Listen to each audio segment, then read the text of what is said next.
मैंने तुमसे एक सवाल पूछा था। इसने मेरी तरफ झुकते हुए कहा, मुझे अंदाज़ा है कि तुम इसके फ्रॉड के बारे में जानते हो। मैं नहीं जानता, इसने कहा।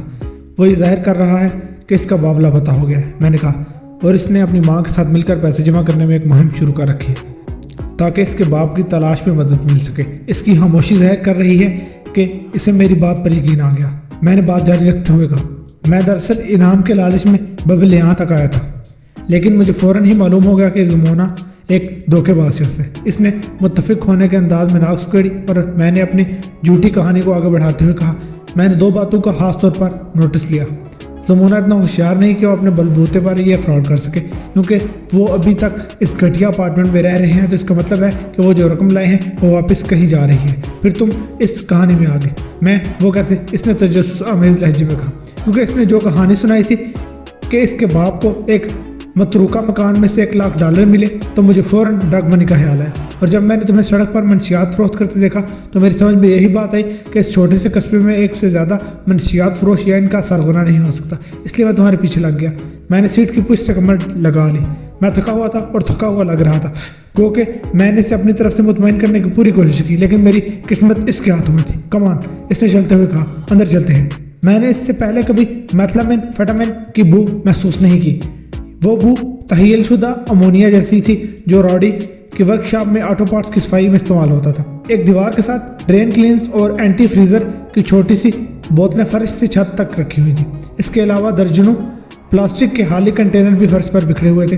सुकून पहुंचाने वाली गोलियों के डब्बे एक लकड़ी की मेज़ पर रखे हुए थे। इसके नीचे खुले हुए पत्तों का ढेर था, जिसका मतलब है कि इसके वसी ताल्लुकात थे, क्योंकि ड्रेन क्लींस और एंटी फ्रीजर तो किसी भी हार्डवेयर स्टोर से आसानी मिल सकते थे, लेकिन कोई ऐसी चीज़ जिसमें एफिड्रेन शामिल हो, इसके लिए डॉक्टरी नुस्खा दरकार था।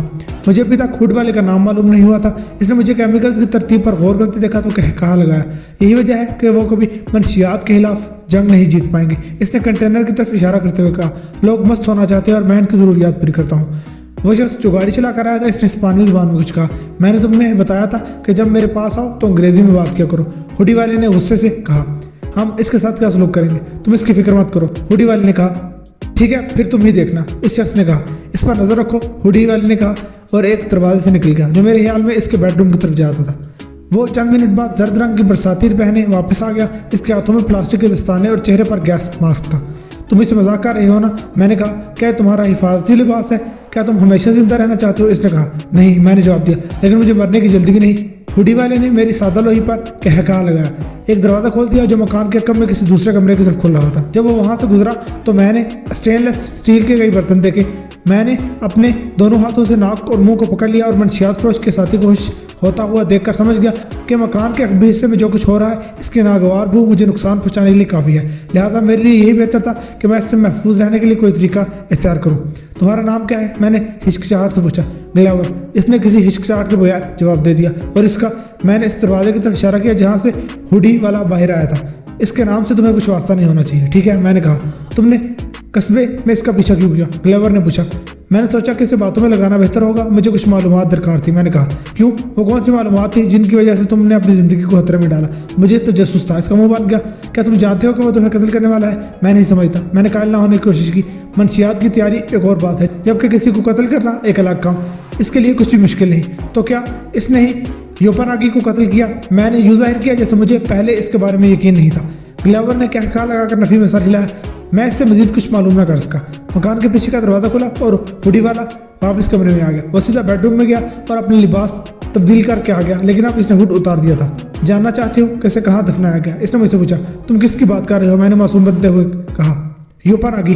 मेरा ख्याल है तुम इसमें बहुत ज़्यादा दिलचस्पी ले रहे हो। तुम ये सब कुछ क्यों कर रहे हो? मैं भट पड़ा। तुम मुझे मारना चाहते हो तो ये ड्रामा किस लिए, या तुम दिखावा कर रहे हो? मैं तुम्हें कत्ल क्यों करूंगा? इसने कहा, मैं तुम्हें इस्तेमाल कर सकता हूँ। मुझे इस्तेमाल करोगे?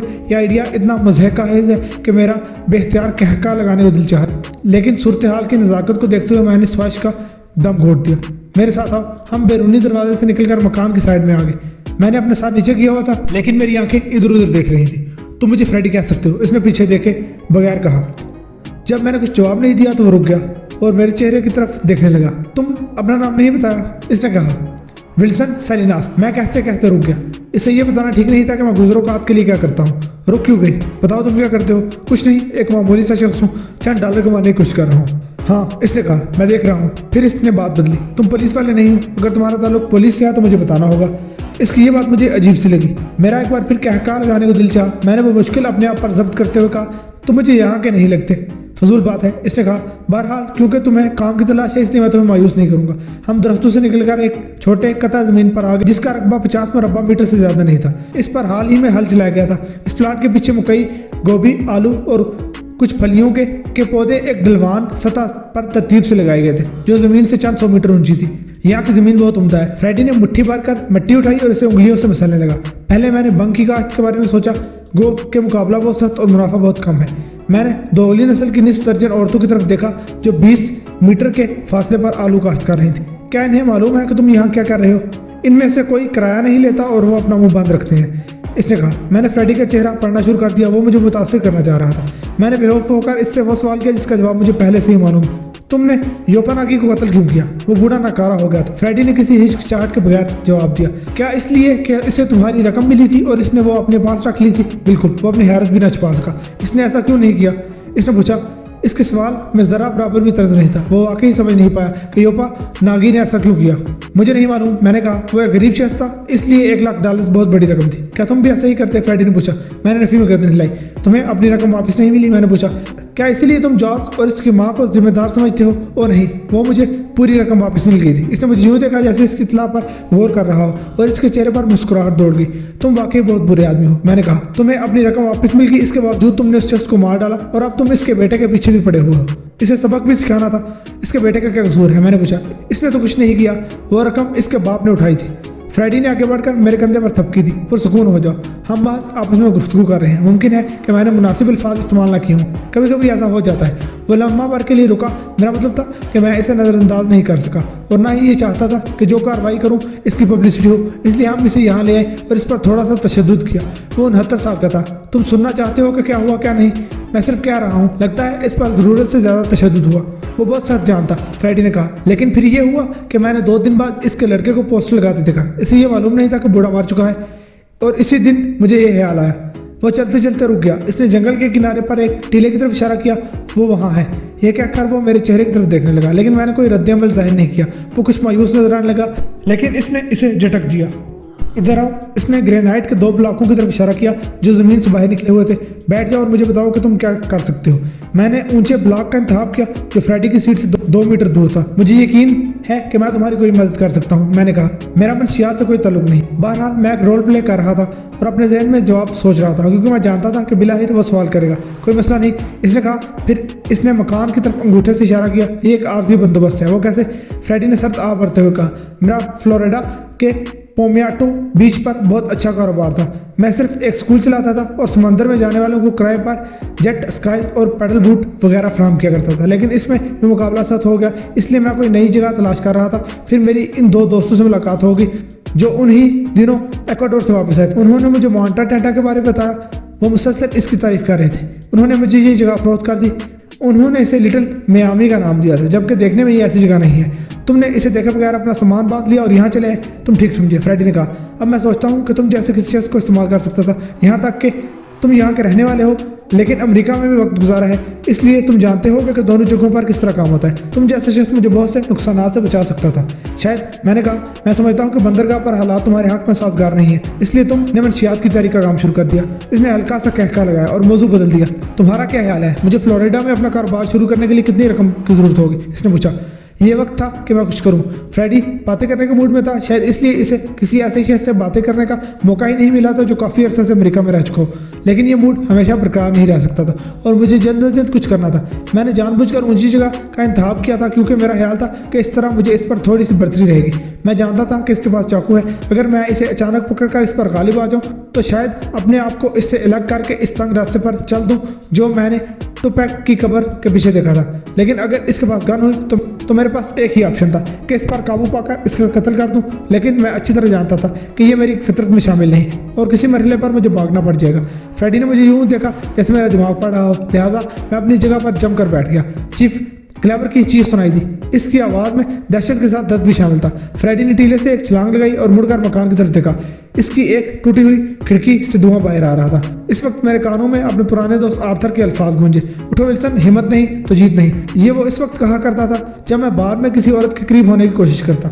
मेरी टांगें एक ही जगह पर देर तक बैठने से भारी हो गई थी। मैं पूरा जोर लगाकर फ्रेडी पर झपट पड़ा।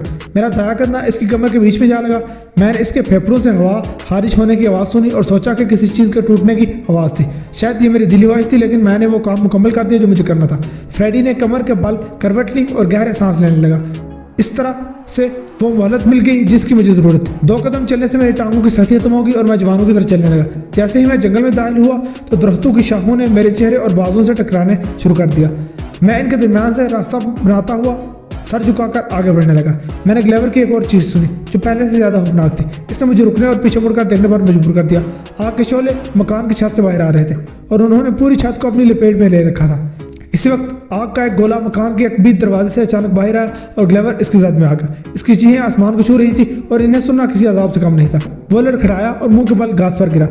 आग मजीद फैल गई और घास भी सुलगने लगी, लेकिन अभी पूरी तरह जली नहीं थी। मेरी नज़रें इस होलनाक मंजर पर जम के रह गई जबकि मैं वहां से जाना चाह रहा था। मैंने सफर की आंख से फ्रेडी को अपने कदमों में लुढ़कते हुए देखा और उतराई की तरफ तेज तेज कदमों से जाते देखा। मैं नहीं जानता कि वो अपने साथी की मदद करने के लिए जा रहा था या इसका ख्याल था कि वो अपना कुछ माल बचा ले, क्योंकि इसी लम्हे लेबार्टरी में आग भी लग गई थी और इसके नारंगी शोले आसमान से बातें करने लगे। मैंने फ्रेडी को देखा, वो रोकने की कोशिश कर रहा था, फिर वो जमीन पर गिर गया। इसने उठने की कोशिश की, वो दोबारा चल पड़ा। मैं पहले तो इस मंजर से अपनी नजरें ना हटा सका, लेकिन फिर मैंने अपनी आंख के गोशे से कुछ देखा और मेरा सर एक झटके से दाएं जानब मुड़ गया। मकान से 20 मीटर के फासले पर एक साया जंगल से बाहर आ रहा था। यकीनन वो एक इंसान ही था, लेकिन इस वक्त सूरज पहाड़ों के पीछे ग्रुप हो रहा था और हवा चलने से मट्टी और आग उड़ उड़कर एक गहरे सुरमई बादल की शक्ल इख्तियार कर रहे थे। इसलिए नीम तारीकी में इसके हदोहाल वाजे नहीं थे, लेकिन मैंने नारंगी शोलों की रोशनी को देख लिया तो वाकई एक इंसान था और इसके हाथ में एक गन भी थी। गोके मैं आग से बहुत दूर था, इसके बावजूद मैंने दौड़ना शुरू कर दिया। फ्रेडी अपनी जगह पर खड़े होकर इस नई सूरत हाल को देख रहा था। फिर वो मुड़ा और मेरी तरफ दौड़ने लगा, लिहाजा मुझे भी अपनी जान बचाने के लिए भागना पड़ा। लगातार 3 फायर हुए तो मुझे रुकना पड़ा। गोलियां बहुत करीब से चलाई गई थी। ये मुमकिन नहीं था कि गन मैन इतने वक्त में ये फासला तय कर लेता। तो क्या वो 2 थे? मैंने घुटने के बल चलते हुए यूकलिप्टस के मोटे तने के पीछे बना ली तो मुझे अपने सवाल का जवाब मिल गया। फ्रेडी मुझसे 3 मीटर के फासले पर एक स्याह पिस्तौल हाथ में लिए खड़ा था और इसका चेहरा खून आलूदा था। मैंने इसकी नज़रों का ताकुब करते हुए देखा, वो स्याहपोश जमीन पर चित पड़ा हुआ था। लगता था कि फ्रेडी मेरे बारे में सब कुछ भूल गया था, क्योंकि वो खुली जगह में आ गया था और इसने गिरे हुए गनमैन की तरफ बढ़ना शुरू कर दिया। इसके चेहरे पर गुस्सा था और वो समझ रहा था कि स्याहपोश भी जिंदा है, लिहाजा वो इससे दर्दनाक इंतकाम लेना चाह रहा था। मैं वहाँ से भागने की तैयारी कर रहा था, क्योंकि मैं यही समझा कि वो स्याहपोश कोई हरीफ मंशियात फरोश है, इन्हें आपस में लड़ने दिया जाए। लेकिन तभी इस आदमी ने हरकत की और मैंने आग की रोशनी में देखा कि वो कोई और नहीं बल्कि जातमोना है। मैं अपने हिफाजती हसार से बाहर निकला और फ्रेडी की तरफ बढ़ना शुरू कर दिया, जो रुककर अपने पिस्तौल की नाल को देख रहा था। वो फैसला नहीं कर पा रहा था कि इसे फायर करना चाहिए या नीचे जाकर जमोना से 2-2 मुकाबला करना चाहिए। जब मैं इससे चंद मीटर के फासले पर था तो इसने मेरे कदमों की आवाज़ सुनी और मेरी तरफ देखना शुरू कर दिया। पिछले चंद मिनटों में दूसरी बार मैंने एक पोंडा कदम उठाया और फ्रेडी पर छलांग लगा दी। इसलिए मैं फायरिंग शुरू हो गई। जमोना का निशाना अभी तक बेहतर नहीं हुआ था, लेकिन इसके एक फायर से पत्थर का एक छोटा सा टुकड़ा उड़कर मेरी दाईं गाल पर लगा। मैंने पहले के मुकाबले में ज़्यादा कुव्वत के साथ फ्रेडी को ज़रब लगाई, ताहम वो मजबूती से खड़ा रहा और जब मैंने इसे घुटने से ज़रा ऊपर लात मारी तो इसके कदम उखड़ गए। मैंने हड्डी टूटने की आवाज़ सुनी। इसने ज़ोरदार चीख मारी और इसके हाथ में पिस्तौल गिर गया। मैंने इसे उठाया और झाड़ियों में फेंक दिया। मैंने अपनी कमर के बल करवट ली और तभी एक दरख्त के तने से छाल के चंद टुकड़े मेरे सर से कुछ इंच के ऊपर आकर गिरे। बस करो जमोना, मैं चिल्लाया, फायरिंग बंद। मैं विल्सन सेलिनास हूँ। मैंने इसका जवाब नहीं सुना, लेकिन इसके बाद कोई फायर नहीं हुआ। मैंने मुहतात तरीके से अपना सर ऊपर उठाया तो देखा कि जमोना कमर के बल लेटा हुआ है। फ्रेडी अपनी सांस काबू करने की कोशिश कर रहा था, लिहाजा मैंने पूरी कुव्वत से इसके पेट में गोंसा मारा। मैंने इसकी बेल्ट उतारी और इसके पीछे दोनों हाथ बांध दिए। फिर मैंने इसके जूते के तस्मे खोले और इसके पाँव दोनों दरख्तों से बांध दिए जो एक दूसरे से 1 मीटर के फासले पर थे। मैंने दोबारा सर उठाया तो मुझे स्याहपोश की कोई हरकत नजर आई तो मैं पहाड़ी से नीचे उतर गया। जमोना ने हिलना जुलना शुरू कर दिया और जब मैं इसके करीब पहुंचा तो वो बैठने की कोशिश कर रहा था। मैंने इसके सीने पर हाथ रखते हुए कहा, लेटे रहो। इसका चेहरा जर्द और पसीने में तर था, लेकिन इसकी सांसें हमवार थी। इसकी बाई रात में गोली लगी थी, ताहम इसकी शरियानें महफूज थी और इसकी पतलून पर काफ़ी खून था, लेकिन लगता था कि खून बहना बंद हो गया है। क्या हुआ? मैंने पूछा। तुम यहाँ क्यों आए? क्या वो? जमोना ने पहाड़ी की तरफ इशारा किया। नहीं, वो जिंदा है, लेकिन कहीं नहीं जा सकता। जमोना ने सर हिलाया और मुस्कुरा दिया। तुम यहाँ क्या कर रहे हो? मैंने पूछा। मैं एक अरसे से इसकी मनसूबाबंदी कर रहा था, इसने कहा, लेकिन इस पर अमल करते हुए डर रहा था। मैं तुम्हें इल्ज़ाम नहीं देता, मैंने कहा। ये तब्दीली कैसे ही? तुम आज क्यों आ गए? जब मिस्टर सांचेज वापस आए और उन्होंने बताया कि तुमने क्या किया है, तो मैंने सोचा ये शख्स जो मुझे जानता भी नहीं अपनी ज़िंदगी को खतरे में डाल रहा है। वो लम्हा भर के नहीं रुका। तुम्हें मालूम है हमारे पास कोई इनामी रकम भी नहीं थी, तुम इसकी फिक्र ना करो। मैंने कहा मैंने कभी इस बारे में सोचा ही नहीं। मैं मुतजस्सिस था। और जॉन के बारे में क्या कहते हो? क्या वो भी किसी लम्हे पुलिस को लेकर नहीं आ रहा होगा? क्या तुमने जॉन को बताया था कि तुम कहाँ जा रहे हो? नहीं, जमोना ने कहा। मैं ठीक तरह नहीं सोच रहा था। मैंने इसके चेहरे पर एहसास की परछाई देखी। तुम कत्ल भी हो सकते थे। इसने कहा इससे कोई फर्क नहीं पड़ता। मैंने कहा वो मुझ तक पहुंच नहीं सकते। जैसे ही आग लगी तो मुझे कुछ करना पड़ा। मैंने इसकी आंखों में झांकते हुए कहा क्या ये आग तुमने लगाई? हाँ, इसने इतराफ़ कर लिया। ये मेरे प्लान का हिस्सा था। मुझ में इतनी हिम्मत नहीं थी जब तक तुम यहाँ नहीं आए थे। क्या तुम चल सकते हो? मैंने पूछा। बेहतर होगा कि पुलिस के आने से पहले हम दोनों यहाँ से चले जाएं। नहीं, इसने कहा। अब वो बैठ गया था। इसने दरख्त के तने से टेक लगा ली। तुम जाओ, वो जान जाएंगे कि ये आग मैंने लगाई थी या इन्हें इस बात का अंदाज़ा हो जाएगा। इसलिए इसमें तुम्हारे मुलविस होने की कोई वजह नज़र नहीं आएगी। जॉन ने मुझे फ्रेडी के साथ यहाँ आते हुए देखा है। जब पुलिस यहाँ आएगी तो इन्हें फ्रेडी भी मिल जाएगा और वो जानना चाहेंगे कि किसने इसका घुटना तोड़ा और दरख्त से बांधा। क्या तुमने इसका घुटना तोड़ा है? वो मुस्कुराया। तुम जाओ और फ्रेडी की फिक्र ना करो। मैंने फ्रेडी की कार लेने के बारे में सोचा, लेकिन वो मकान के बिल्कुल करीब खड़ी थी जो अभी तक जल रहा था, और जहाँ तक मेरा इल्म था वहाँ से निकलने का एक ही रास्ता था। मैंने ये मुनासिब ना समझा कि एक मनशियात फरोश की कार में पुलिस वालों के पास से गुजरूँ। चुनाचे मैं जंगल की तरफ चल दिया। मैं पहाड़ी पर चढ़ गया, यहाँ तक कि मुझे रास्ता मिल गया। मैं चर्च के करीब पहुंचा था कि मैंने सायरन की आवाज़ सुनी। मैं कस्बे की तरफ जाने वाले रास्ते पर उतर रहा था कि मैंने एक फायर की आवाज़ सुनी। मैंने मुड़ने की जहमत गवारा नहीं की। मैं जानता था कि यह फायर कहाँ से हुआ था। जमोना ने अपनी मनसूबाबंदी पर कामयाबी से अमल किया। इसने अपने बाप की मौत का बदला ले लिया था।